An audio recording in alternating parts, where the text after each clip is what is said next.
హన్మకొండ జిల్లా కేంద్రంలోని కూడా కార్యాలయంలో గ్రేటర్ వరంగల్లోని పలు పథకాల కింద చేపట్టబోయే అభివృద్ధి కార్యక్రమాలపై మంత్రి కొండ సురేఖ, వరంగల్ వెస్ట్ నియోజకవర్గం MLA Nayani Rajender Reddy, Wardhanapet MLA KR Nagaraju కలిసి సమీక్ష సమావేశం నిర్వహించారు. అదేవిధంగా వర్ధనపేట నియోజకవర్గంలోని అమ్మవారిపేట సమ్మక్క సారలమ్మ జాతర పోస్టర్ను విడుదల చేశారు. అనంతరం మీడియాతో మాట్లాడారు. ఈ కార్యక్రమంలో హన్మకొండ వరంగల్ జిల్లా కలెక్టర్లు సిక్త పట్నాయక్, ప్రావీణ్య, జీడబ్ల్యూఎంసీ కమిషనర్ షేక్ రిజ్వాన్ బాషా, పలు అధికారులు పాల్గొన్నారు. మీడియా మిత్రులందరికీ కూడా నమస్కారం. ఈరోజు కార్పొరేషన్ మరియు గుడాకు సంబంధించినటువంటి సమీక్షా సమావేశము ఎమ్మెల్యేలతో కలిసి కూడా కూర్చొని చేయడం జరుగుతూ ఉంది. ఒక్కొక్క సబ్జెక్టు వారీగా గతంలో ఏం పనులు జరిగినాయి, ఏమి ప్రోగ్రెస్లో ఉన్నాయి, ఏమి మొదలు కాకుండా నాన్ స్టార్టెడ్గా ఉన్నాయి, ఏవి అవసరము ఏవి అవసరం లేదు అని చెప్పి ఒక్కొక్క డిపార్ట్మెంట్ వారీగా సమీక్ష చేయడం జరుగుతూ ఉంది. ఇప్పటి వరకు కొన్ని మాత్రమే చేయడం జరిగింది. ఇంకా చేయాల్సినవి చాలా ఉన్నాయి. లంచ్ సమయం అవడం వలన బ్రేక్ తీసుకోవడం జరిగింది. మరి గత ప్రభుత్వము ఎలక్షన్ల ముందు ఇష్టానుసారంగా వర్కులు శాంక్షన్ ఇచ్చి అడ్డదిడ్డంగా ఫౌండేషన్లు వేసి ఎలక్షన్లలో ఓటర్లను మభ్యపెట్టే కార్యక్రమం చేయడం అయినా కూడా ఓటర్లు విశ్వసించలేదు. ఇప్పుడు దాదాపుగా మేము రివ్యూ చేస్తూ ఉంటే అన్నీ కూడా నాన్ స్టార్టెడ్ వర్క్స్ ఎక్కువగా ఉన్నాయి. చాలా వరకు సీఎం అష్యూరెన్సెస్ అయితే కోకొల్లలు ఉన్నాయి. సీఎం నుంచి ఎస్డిఎఫ్ నుంచి వచ్చిన పనులు కోకొల్లలు ఉన్నాయి. అదే కాకుండా సిడిఎఫ్లు కూడా కనీసం వాడుకోలేనటువంటి పరిస్థితులలో గత ఎమ్మెల్యేలు ఉన్నారు. కాన్స్టిట్యున్సీ డెవలప్మెంట్ ఫండ్ కూడా వాడుకోలేదు. మా వరంగల్ ఎమ్మెల్యే అయితే 3 కోట్ల కాన్స్టిట్యున్సీ డెవలప్మెంట్ ఫండ్ ముట్టుకోలేదు. అంటే ఏమైనా వాళ్ళు భూములు కబ్జాలు పెట్టడము, దౌర్జన్యాలు చేయడము, కాంగ్రెస్ పార్టీ వాళ్ళ మీద కేసులు పెట్టించడము, ఇబ్బందులు పెట్టడము, లేకపోతే మీరు ఓటు వేయకపోతే మీకు రేపు పెన్షన్లు రావు, అవి రావు, ఇవి రావు అని బెదిరించే కార్యక్రమం చేయడము, వీటి మీదనే ఉన్నారు తప్పితే ఏవైతే కావలసిన పనులు ఉన్నాయో అవి చెయ్యలేదు. మొన్న మీకు తెలుసు, వరదలు వచ్చినప్పుడు అన్ని స్లమ్స్ కూడా ముంపునకు గురై కనీసం వాళ్ళకి తినడానికి తిండి కూడా లేదు. దాని మీద కనీసం కార్పొరేషన్ నుండి కానీ మున్సిపల్ శాఖ మంత్రులు కేటీఆర్ గారు కానీ ఒక సమీక్షా సమావేశం కూడా నిర్వహించలేదు. ఈ ముంపు ప్రాంతాలను ఏ విధంగా పరిరక్షిస్తామనేటువంటి ఒక ఆలోచన కూడా చెయ్యలేదు. కానీ ఈరోజు మేము ఇప్పుడు లంచ్ అయిన తర్వాత రేపు మళ్ళీ వర్షం ఎక్కువగా అధిక వర్షం వచ్చినట్టయితే స్లమ్స్ ఏ విధంగా రక్షించుకోవాలి, అందులో ఉన్నటువంటి ప్రజలను ఏ విధంగా రక్షించి నిర్ణయాలు కూడా ఈరోజు మేము తీసుకోబోతా ఉన్నాము.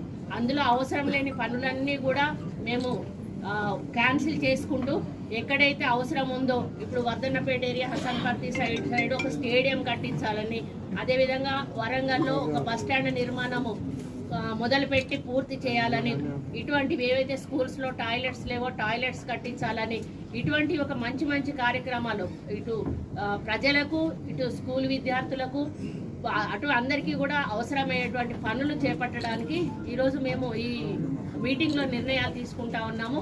మరి త్వరలోనే అన్నిటినీ కూడా మా ఎమ్మెల్యేల తరఫున వాళ్ళు ఏవైతే తీసేసిన వర్క్స్, ఆల్టర్నేటివ్ వర్క్స్ ప్రజలకు అవసరం ఉన్నాయి పెట్టి మళ్ళీ కమిషనర్కు, కలెక్టర్కు మేము రిప్రజెంటేషన్స్ ఇవ్వడమే కాకుండా కొన్ని ఫండ్స్ ప్రభుత్వం నుంచి రావాల్సినవి ఉన్నాయి.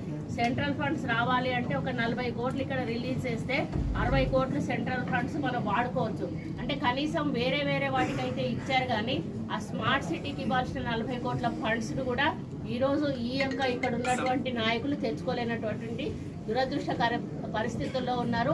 ఇవ్వలేనటువంటి దురదృష్టకర పరిస్థితుల్లో గత కేసీఆర్ గారు కానీ కేటీఆర్ గారు కానీ ఉన్నారు. ఈరోజు వరంగల్ని నిజంగా చెప్పాలంటే సవతి తల్లి ప్రేమ వరంగల్ మీద చూపించారు. టెక్స్టైల్ పార్క్ అని చెప్పి టెక్స్టైల్ పార్క్ నిర్మాణం అక్కడే ఉంది. ఇండస్ట్రియల్ కారిడార్ అని ఇక్కడ నుంచి ఒక్క కంపెనీ కూడా వాళ్ళు ఇప్పటి వరకు కూడా ఇక్కడ మంజూరీ చెయ్యలేదు. ఏమైనా అంటే దేశాలకు పోవడము, అక్కడ ఒప్పందాలు చేసుకోవడం, పర్సంటేజ్లు మాట్లాడుకోవడం, ప్రాపర్టీస్ కొనడము, రిజిస్ట్రేషన్స్ చేసుకోవడము, వాపస్ రావడమే తప్పితే ఎక్కడ కూడా కంపెనీలు రాలేదు. మొన్న మన ముఖ్యమంత్రి గారు వెళ్ళారు అంటే 44,000 కోట్ల పెట్టుబడులను ఈరోజు తీసుకొచ్చారు. ఇది ఫస్ట్ అన్ని పెట్టుబడులను తీసుకురావడం లేదు, ఫస్ట్ టైం. కాబట్టి హైదరాబాద్ కంటే 2వ అతిపెద్ద నగరం వరంగల్ని అన్ని విధాలా డెవలప్ చేయడానికి మేమందరం కూడా ఎమ్మెల్యేలము అధికారులతో కలిసి పనిచేసి వరంగల్ని రెండవ పెద్ద సిటీగా టూరిజం డెవలప్మెంట్గా కూడా తీసుకుపోవడానికి మేము ఆలోచన చేస్తూ ఉన్నాం. రాబోయే రోజుల్లో ఒక సర్క్యూట్ లాగా దీన్ని ఏర్పాటు చేసి బస్సు సర్వీసులను కూడా ఆ వేలో వేసి అన్ని చోట్లకు కూడా టూరిజంకు చెందే విధంగా మేము డెవలప్మెంట్ చేయాలనేటువంటి నిర్ణయాన్ని కూడా తీసుకోబోతా ఉన్నాము. కాబట్టి రాబోయే రోజుల్లో వరంగల్ని మంచిగా డెవలప్ చేసి ప్రజలకు ఉన్న సమస్యలను తీర్చేసి ముఖ్యంగా స్లమ్స్లో ఉన్న వాళ్ళకి అమరవీరులకు కూడా కుటుంబాలను కూడా గుర్తించమని చెప్పాము కలెక్టర్ గారికి. వాళ్ళకు కూడా ఇళ్ల స్థలాలు ఐడెంటిఫై చేయమని చెప్పాము. వాళ్ళకు కూడా ఇల్లు ఇవ్వడానికి కూడా సీఎం గారు రెడీగా ఉన్నారని చెప్పడం జరిగింది. ఇటువంటివి మేము ఏమైతే 6 గ్యారంటీలు హామీలు ఇచ్చామో వాటన్నిటిని కూడా అమలు చేసే దిశగా మా గవర్నమెంట్ ముందుకెళ్తున్న సమయంలో స్థానిక అధికారులను కూడా మేము వారికి గైడ్ లైన్స్ ఇవ్వడం జరిగింది. తప్పనిసరిగా మేము అనుకున్నవన్నీ కూడా అమలు చేసేటువంటి ఇన్ఫర్మేషన్ వాళ్ళు గ్యాదర్ చేసి పెట్టుకోవాలని. ఎందుకంటే ఎప్పుడైనా సీఎంతో ఈ కార్యక్రమాలన్నీ ఫౌండేషన్ చేపించి ఇక్కడే ఒక సభ ఏర్పాటు చేయాలనేటువంటి ఆలోచన మాకున్నది. అందుకని ఏవైతే మనము పెద్దవి ఉన్నావో అవన్నీ కూడా ఇప్పుడు స్టేడియం కానీ బస్ స్టాండ్ కానీ అటువంటివి ఫౌండేషన్ వేసి ఇక్కడే మనం ఎవరైతే అమరవీరుల ఇప్పుడు ఇంద్రవెల్లిలోనైతే కార్యక్రమం చేశారో ఆ పద్ధతిలోనే చేపించాలనేటువంటి ఆలోచనతో మేము ఉన్నాము. కలెక్టర్లకు కమిషనర్ గారికి కూడా మేము సూచించడం జరిగింది. వారు ఓకే చెప్పారు. ఇంకా మా మీటింగ్ కంటిన్యూ కాబోతా ఉంది. ఇంకా అందులో కూడా సంబంధించిన ఇంకా చాలా మేము నిర్ణయాలు కూడా తీసుకోబోతున్నామని ఈ సందర్భంగా తెలియజేస్తూ మరి నేను కవిత